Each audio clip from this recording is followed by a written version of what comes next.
നമസ്കാരം. ഒട്ടേറെ ആൾക്കാർ ചുമ കൊണ്ട് കഷ്ടപ്പെടുന്ന ഒരു കാലാവസ്ഥയിലാണ് നമ്മളിപ്പോൾ കേരളം കടന്നുപോയിക്കൊണ്ടിരിക്കുന്നത്. അപ്പോൾ ഇതിന് വളരെ അനുഭവസിദ്ധമായിട്ടുള്ളൊരു ഔഷധത്തിന്റെ കോമ്പിനേഷൻ ഉണ്ട്. അതാണ് നമ്മളിന്ന് പരിചയപ്പെടുന്നത്.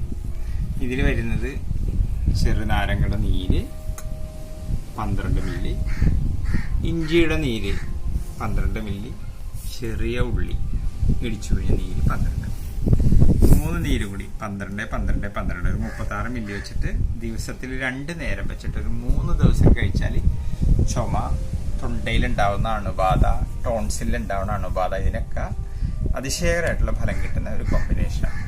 നമുക്ക് വളരെ എളുപ്പത്തിൽ വീട്ടിൽ നിന്ന് കിട്ടുന്ന സാധനങ്ങളാണ്. ഒന്ന് ഉപയോഗിച്ച് നോക്കുക. വളരെ ഗുണം.